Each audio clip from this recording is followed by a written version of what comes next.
រៀនរស់ជាមួយនឹងរឿងរ៉ាវคุยសតុនធ្វើស្រែចម្ការរឿងបញ្ហាទឹកនៅពេលធ្វើសឹករឿងបញ្ហាបាយចងកម្មពៀគ្នារឿងទុកវិញឆ្ងាយបញ្ហាទាំងឡាយជារឿងជីវិតស្គមទាត់ហត់នឿយជារឿងរូបកាយភ័យព្រួយសប្បាយជារឿងផ្លូវចិត្តបន្លំឆោបោកជារឿងទុច្ចរិតជួយសង្គ្រោះពិតជារឿងបន្ទានឃោសនាដកដូររឿងនយោបាយខ្វះខាតប្រាក់ចាយជារឿងធនធាន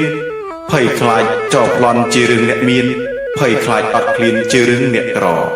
គ្រប់គ្រងក្រុមហ៊ុនជារឿងថៅកែរងចាំប្រាក់ខែជារឿងកម្មកររថយន្តលឿនយឺតរឿងអ្នកបើកបររះអាក្រក់ឡរឿងអ្នកដឹកនាំអាបត្តិខុសត្រូវជារឿងវិន័យបរមត្តវែងខ្លីរឿងអតិធម៌វត្តឥតរបៀបរឿងអ្នករៀបចំប្រវត្តិឧត្តមជារឿងប្រសូតសូមិតសូករឿងពាក្យសម្ដី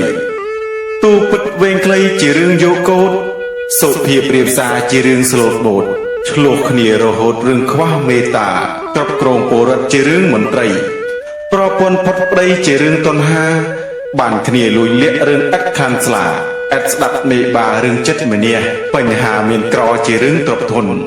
ឆ្លោះប្តីប្រពន្ធជារឿងក្នុងផ្ទះប្រកែកតវ៉ាជារឿងចង់ឈ្នះធ្វើស្រែលើរះរឿងកេងប្រវាញ់បាត់បង់ព្រឹក្សាជារឿងមេព្រៃបាត់បង់បាក់សីរឿងព្រៀនប្រមាញ់ស្វែងរកមជូរស្រស់រឿងជារឿងចង់ឆ្ងាញ់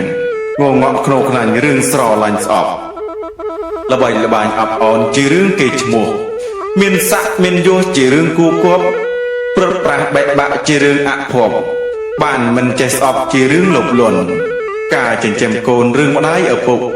ទទួលដាក់ទុកជារឿងប្រពន្ធមើលកូនបាត់ប្តីជារឿងទុកធ្ងន់ប្តីក្បត់ប្រពន្ធរឿងមានស្រីថ្មី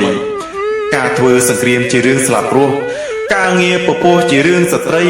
និពន្ធចងក្រងជារឿងកវីប្រគំតន្ត្រីជារឿងអ្នកភ្លេងរឿងរ៉ាវទាំងអស់ជារឿងធម្មតារឿងដែលខ្លោចសារគឺរឿងវង្វេងកើតមកជាមនុស្សបនធំកៃលេងមិនគួរវង្វេងធ្វើបាបខ្លួនឯងប្រព្រឹត្តខុសឆ្គងលើអ្នកដទៃបង្កភិតភ័យឲ្យគេចំបែងបំពុលសង្គមឥតមានកក្រែងលោកប្រឡែងនឹងភ្លើងអវជ័យអនុមោទនីរៀនរស់ជាមួយនឹងរឿងរ៉ាវធ្វើស្រែចម្ការរឿងបញ្ហាទឹកនៅពេលធ្វើសឹករឿងបញ្ហាបាយចងកម្មពៀគ្នារឿងទុកវែងឆ្ងាយបញ្ហាទាំងឡាយជារឿងជីវិតស្គមទាត់ហត់នឿយជារឿងរូបកាយភ័យព្រួយសប្បាយជារឿងផ្លូវចិត្តបន្លំឆោបោកជារឿងទុច្ចរិតជួយសង្គ្រោះពិតជារឿងបន្ទានឃោសនាដកដូររឿងនយោបាយខ្វះខាតប្រាក់ចាយជារឿងទុនធាន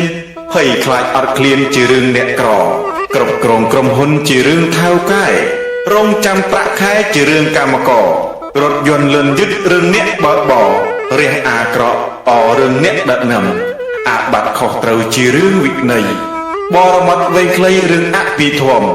វត្តឥតរបៀបរឿងអ្នករៀបចំប្រវត្តិឧត្តមជារឿងប្រសូតរឿងរ៉ាវទាំងអស់ជារឿងបញ្ហារឿងដែលខ្លោចផ្សាគឺរឿងវង្វេងកើតមកជាមនុស្សបនធំក្រៃលែងមិនគួរវង្វេងធ្វើបាបអ្នកដទៃកំណាបខុយសតុនចម្រំចិត្តឈើដុះលើភ្នំចម្រំបាក់សាឈើដុះក្នុងព្រៃចម្រំរគីឈើដុះក្នុងទឹកចម្រំមច្ឆាឈើដុះក្នុងផ្សារបង្អួតទេសចរឈើសាងផ្ទះធំចម្រំអ្នកមាន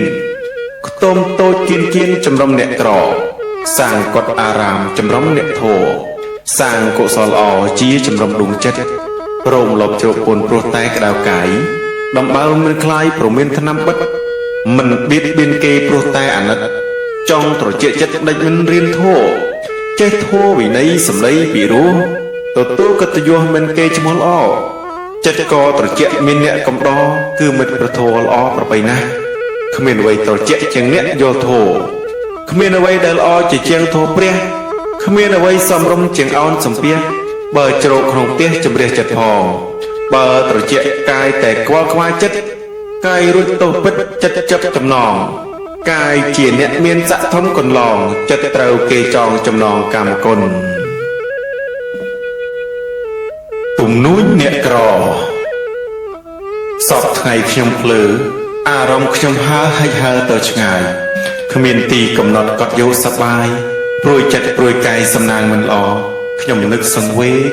នឹកដល់ខ្លួនពេកនឹកដល់ខ្លួនក្ររៀនបានតិចតួចខំទាំងត្រដោឥឡូវនេះក៏ទៅតែជប់រៀនខ្ញុំលាហើយមិត្តខ្ញុំលាអ្នកពិតចេញពីសាលាលាទាំងអាល័យឥតបីដឹងថាខ្ញុំត្រូវចាត់ការចិញ្ចឹមជីវិតទំនួញសោកស្ដាយគ្មានស្ទាវស្ដាយណាស់ខ្វះចិត្តពិចារណាចង់លុយហឺហាពេចស្មារតីដើរលេងផឹកស៊ីមិននឹកអីចូលបាបនស្រីសើចសប្បាយខ្លួនជាសិស្សសោះសឹងកុហកអំពើអាក្រក់មិនខ្លាចបាមានគ្នាកិច្ចសាលាបង្កបញ្ហាដល់សង្គមជាតិផ្ទៃមុខទុស្លាកដូចឆាកស្លាស្នាមនេះសោតណាដោយសារដួលចង្កេះនឹងចង្កងសឹងដូចមូលតែចិត្តមិនព្រួលព្រោះចង្លយម៉ែអើយឪអើយគុណធ្វើខុសធ្វើគុណជាទោសសែនធ្ងន់សង្គមស្អប់ពលរិះគន់ទុកសោកនៃខ្ញុំគឺស្ដាយខ្លួន